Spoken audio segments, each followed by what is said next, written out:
Apart from being a good listener, what else? What else? मेरे ख्याल से देखो, वो तो सबको पता है कि बट अच्छा इंसान होना चाहिए, बहुत मेहनत करनी पड़ेगी, आईएएस का एग्जाम भी निकाल सकते हो by the way, UPSC crack होने से भी बहुत कुछ हो जाता है, रीलें बनाने लगते हैं लोग। दूसरा आप ये भी बता सकते हो कि इसको आपके क्षेत्र में क्या कहते हैं। हाँ। उसके अलावा मेरा एक छोटा सा टिप था, जितने जवान लड़के जो कभी डेट पे नहीं गए, सिंगल है, गिव मी अ चेयर। बिल्कुल नीरे कड़क कड़क सख्त लौंडों की आवाज आनी चाहिए जोर से। तो मेरा ऐसा कहना है दोस्तों कि सख्त लौंडा वो नहीं होता जो कभी ना पिघले, सख्त लौंडा वो होता है जो सही जगह पिघले। तो अगर जिंदगी में ऐसा मौका आ जाए कि कोई पसंद हो, किसी को अप्रोच करना, तो उसके 4 स्टेप्स मैं आपको बता रहा हूं, उसके बाद जिंदगी भर दुआ दोगे कि भाई आया था। तो सबसे पहली चीज, जिस लड़की से भी आप अप्रोच कर रहे हैं उससे 3 ऑप्शन दें उसको मिलने के। पहला, कॉफी के लिए पूछें। दूसरा, समोसे कचौरी नाश्ते टाइप की जगह। और तीसरा, खाने की जगह। इससे अगली का इंटरेस्ट पता चलता है कि वो सिर्फ कॉफी पे मिलके चला देना चाहती है या उसको थोड़ा इंटरेस्ट है तुमसे कि यार इसके साथ समोसा खा के देखा जा सकता है, या तुम्हें पता नहीं है पर वो तुम्हारे नाम का सिंदूर लगा चुकी है और वो सीधे खाने पे मिलना चाह रही है। तो इस सवाल से ये चीज क्लियर होती है दोस्त, ठीक है। फिर उसके बाद अगर मान लो कि वो भी आपसे उतना ही प्रेम करती हैं जितना आप उनसे करना चाह रहे हैं, ठीक है, तो आराम से तो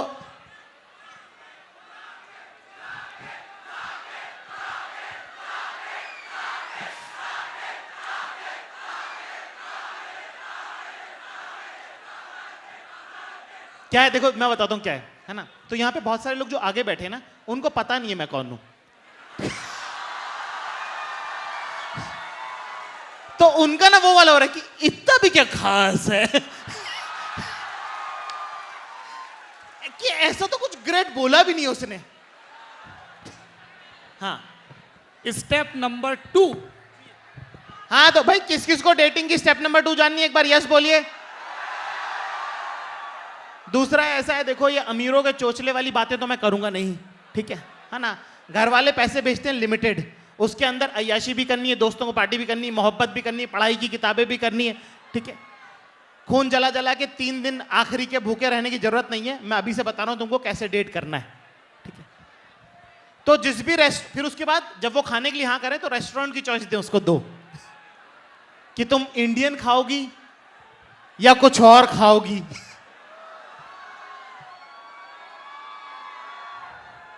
लड़कियों को ठीक लग रही है सलाह। उसके बाद जैसे ही वो कोई रेस्टोरेंट तय करें, सबसे पहले जाके उसका मेन्यू चेक कर लें दोस्त।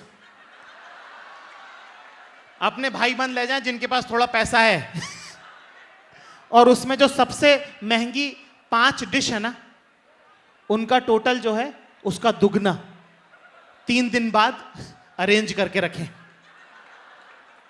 क्योंकि उसके लिए जरूरी बात यह है कि अगर आपके पास मान लीजिए कि 4000 रुपए अगर आप जेब में लेके चल रहे हैं ना, तो जब आप लड़की से मिलेंगे तो उसकी बात सुन पाएंगे। इस गणित पे नहीं लगा रहेंगे कि अरे इसने तो ये मंगा लिया, अरे अब तो मेरा कट गया है, अब तो घर पैदल जाना पड़ेगा, रिक्शा के भी पैसे नहीं बचे हैं। तो मेरे ख्याल से अगर आप अच्छे से बातचीत में ध्यान दे पाएंगे तो ऑटोमेटिकली भाई बात बन जाएगी, ठीक है। क्योंकि अगली अगर यहां तक आ गई है तो उसकी भी दिलचस्पी तो है ही, ठीक है। अगर ये 2-4 चीजें आप ध्यान रखेंगे तो भाई आपकी जीवन में आशीर्वाद ही आशीर्वाद रहेगा।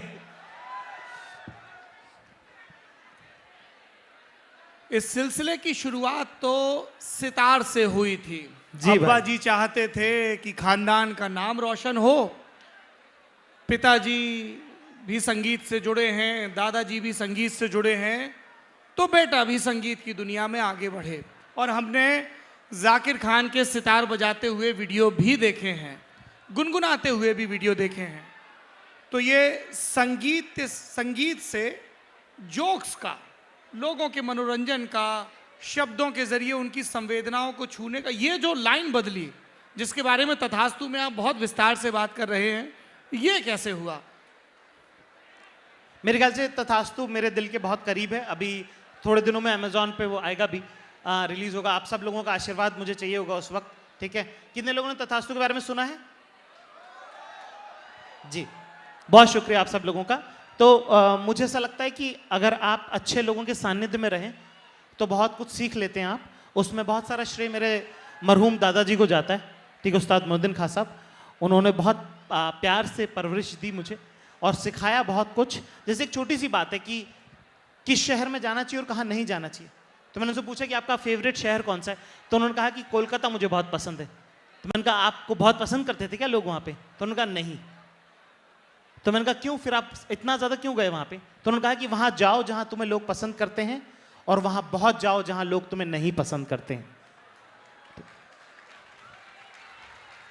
ताकि तुम कुछ सीख सको, समझ सको वहाँ के लोगों का मिजान कैसा है, आपका कैसा मिजान है, आप उनको बता सको कि आप किस तरह का काम करते हैं, है ना। उसमें आपकी भी ग्रोथ होगी और उनकी भी अंडरस्टैंडिंग आपकी बेटर होगी।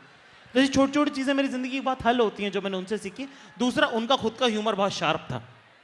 जैसे कि हमारे दादाजी की एक हरकत थी, जैसे कि अगर मान लो वो अगर साहित्य आज तक में शो करने आते तो बोलते कि अरे मैं पहुंचा वहाँ पे, मैं ध्यानचंद स्टेडियम पूरा भरा हुआ, कम से कम जहाँ तक नजर जा रही वहाँ तक लोग, खचाखच भरा हुआ, बंदे के ऊपर बंदा, कम से कम 15-20 जने। इसी का उल्टा भी, कमरे के अंदर में खड़ा हुआ, सारे लोगों को घुसा लिया उसने। वो भी आ गया, उसका फूफा भी आ गया, उसका चाचा भी आ गया, उसका मामा भी आ गया, मतलब समझ लिया 2-3 लाख लोग कमरे के अंदर। तो इस तरह के, और सब मैं ना, सॉरी मैं थोड़ा सा डाइवर्ट कर रहा हूं, पर मुझे ऐसा लगता है कि अपने खानदान के बुड्ढे हैंडल करना उतना मुश्किल नहीं होता है, लेकिन ये जो पेरिफेरी के बुड्ढे हैं ना, दादा का दोस्त, नाना का दोस्त, दादी की बहन, इनको हैंडल करना बहुत मुश्किल हो जाता है। इस बात से सहमत है सब लोग? तो मैंने बुड्ढों से डील करने का तरीका ढूंढ लिया। आप लोगों को जानना है क्या? तो सबसे पहले तो रिस्पेक्टफुल रहें। जब भी आपके खानदान के आसपास, खानदान वाले बुड्ढे नहीं, दादा दादी को कुछ नहीं कहना है, पर खानदान के आसपास वाले जो बुड्ढे हैं उनसे डील करने का तरीका सही ये है, सबसे पहले इज्जत करें उनकी, उनके पैर छू लें। अगले की ऐसे ही फट जाएगी कि ये क्या हुआ, कि ये तो भागता है। इनको वो रहता है ना, अरे इधर आओ, ये तो शीला का लड़का है ना। उन लोगों को तुम्हारा करियर अपडेट जानने में बहुत शौक रहता है। हाँ बेटा, मैट्रिक्स के बाद क्या करोगे? क्या भाई मैट्रिक्स के बाद अवतार करेंगे, तुमसे मतलब। वो तुमको पकड़ेंगे, तो कभी भी इनसे भागना नहीं, सीधे जाओ, घुस जाओ इनमें, पैर पढ़ लो। वो उनकी खुद फट जाएगी कि अरे ये क्यों बात कर रहा है मेरे से, ठीक है। फिर उसके बाद, इसके पहले कि वो तुमसे करियर अपडेट ले, है ना, वो तुमसे पूछे कि बेटा ये कटिंग कहां से करके हाथ मत लगाओ, इसके पहले कि वो तुमसे करियर अपडेट ले, तुम उनसे उनका हेल्थ अपडेट लेना चालू कर दो कि काका साहब आपने दवाई ली। वो उनका ऐसा हिल जाएगा उनका सिस्टम कि हाँ ली, क्या सुबह वाली ली, क्या हाँ ली, क्या खाने के पहले वाली ली, क्या हाँ ली, क्या बीपी कितना आ रहा है, सही आ रहा है, और शुगर कितनी आ रही है, और ये घुटनों का ऑपरेशन कितना कराना है। 3 बार आपने उनसे हेल्थ अपडेट लिया, वो आपसे जिंदगी में कभी करियर अपडेट नहीं मांगेगा।